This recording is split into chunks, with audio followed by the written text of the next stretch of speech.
Hey guys, and welcome to the video. We're going to be discussing 15 things that you may have missed from the Aquaman and the Lost Kingdom trailer. So let's grab our magnifying glasses as we search out the most important reveals. But before we get started, make sure you hit that subscribe button, hit that like button, and stay up to date with all the movie news we have going on around here, guys. So guys, starting off with number 15, Aquaman and the Lost Kingdom takes place 4 years after the first film. The first major story reveal from Aquaman 2's trailer is the film's placement in the DCEU timeline. The film was releasing 5 years after the first movie, yet Arthur's voiceover in the trailer proves that more time has passed in universe since he became king of Atlantis. Arthur mentions that 4 years ago, he was a simple loner who took no responsibility for his heritage before taking Atlantis from his brother Orm, proving that Aquaman 2 takes this amount of time after the first film. Number 14, Aquaman is now married to Mera. Naturally, the character of Arthur has progressed these unseen 4 years. One way in which this is the case is through his relationship with Amber Heard's Mera, who this time will have a reduced role as part of the Aquaman and the Lost Kingdom's cast of characters in light of the actress's court case involving Johnny Depp. In the time elapsed between Aquaman and the Lost Kingdom, Arthur and Mera have been married as indicated by the family life shown between the two in the first trailer for the sequel. Number 13, Aquaman and Mera have a child. In a significant story reveal from Aquaman and the Lost Kingdom trailer, also pertains to Arthur and Mera's time together. Alongside getting married, Arthur and Mera also have a child. This will likely provide a lot of stakes in the film, now that Arthur has more to protect than just his kingdom, including his wife and newborn child. Number 12, Aquaman 2 details more about Atlantis culture and people. An interesting element of Aquaman and the Lost Kingdom's trailer is that the film will detail more about Atlantis culture and people. The first film was lacking of this aspect, considering Arthur had reservations about leading his people, meaning half of Aquaman's story took place on the surface. With Aquaman 2's trailer though, it becomes clear that Arthur is much more involved with Atlantis after becoming its king, with shots showcasing the everyday life of people of Atlantis, while confirming that 500 million people of all races beneath the sea live under Arthur's rule. Number 11, Aquaman 2 may see a return to the Atlantis Colosseum. One of the best action sequences of Aquaman was the duel between Orm and Arthur at the end of the film's first act, with Aquaman 2's trailer hinting at the return to the location in which they fought. The fight took place in a hollowed out section of Atlantis that resembled a Colosseum. In the trailer for Aquaman and the Lost Kingdom, a group of Atlanteans are shown cheering in a similar setting, hinting at another duel taking place in the iconic location from the first film. Number 10, Black Manta's new costume is shown in Aquaman 2's trailer. Purely from a visual standpoint, Aquaman and the Lost Kingdom highlights the new look of Black Manta. The first Aquaman featured the villain in a bulky armor-plated suit, which seems much more simplified in Aquaman 2. The suit is now more akin to Arthur's, a simple black suit with a silver, much smaller helmet and silver highlights. Number 9, Black Manta returns to take his vengeance on Arthur in Aquaman 2. One element that made the first Aquaman set up was the rivalry between Black Manta and Aquaman. Despite being a primary villain to Arthur in the comics, Black Manta was only a secondary antagonist in the first Aquaman, in favour of King Orm being the main villain. However, the feud between Black Manta and Aquaman seems to be coming to a head in Aquaman and the Lost Kingdom, with the former returning even more powerful than before to exact his vengeance on Arthur, his kingdom, and his family. Number 8, Black Manta's Aquaman 2 goals are revealed.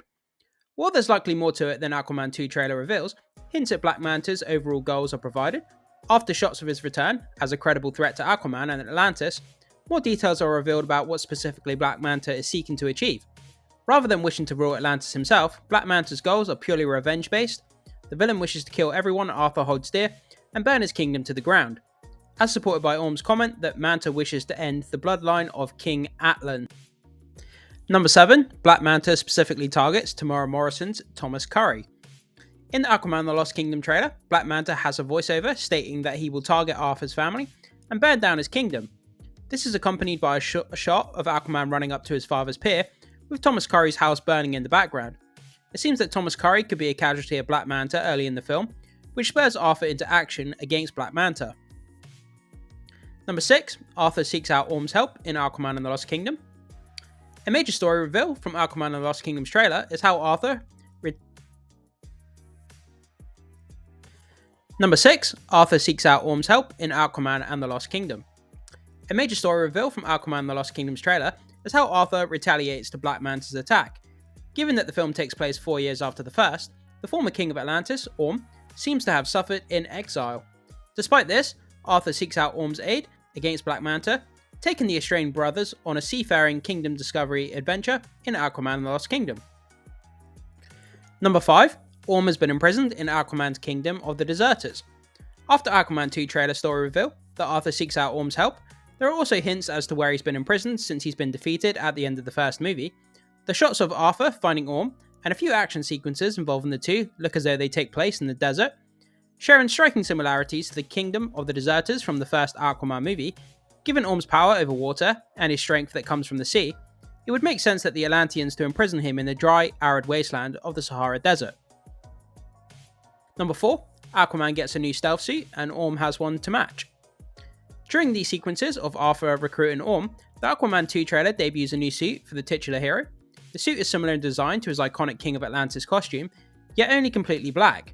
It is likely that the suit is used for stealth incursions, such as breaking Orm out of the Kingdom of the Deserters. Interestingly, Orm has a similar suit to Arthur's. While not exactly the same, Orm is shown wearing a black one-piece suit with silver adornments of the Aquaman symbol, striking similarities to Arthur's new look. Number 3. Aquaman 2's trailer gives more information about Black Manta's Black Trident.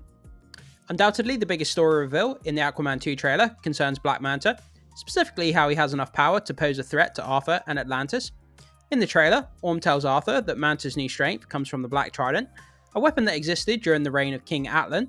According to Orm, the Black Trident was a curse upon all the 7 kingdoms that existed under Atlan's rule.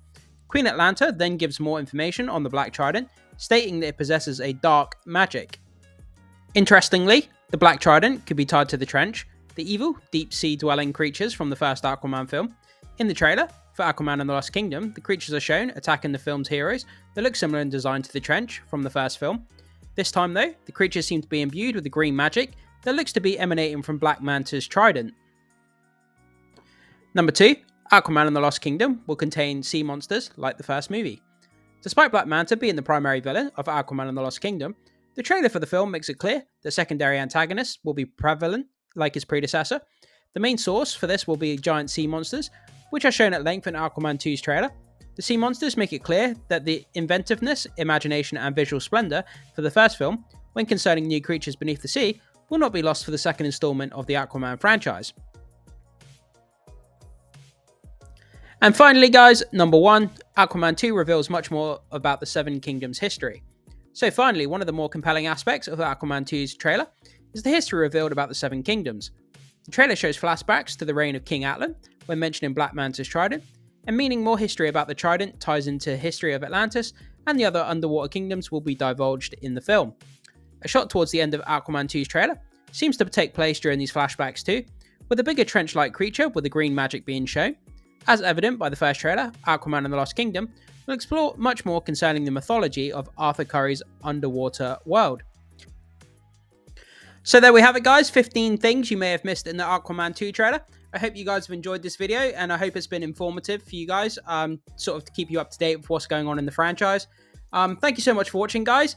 Jump into the comment section, let me know what you thought about these 15 different things in the Aquaman 2 trailer. I'd love to hear what you guys have to say. And again, thank you so much for watching. I will see you soon.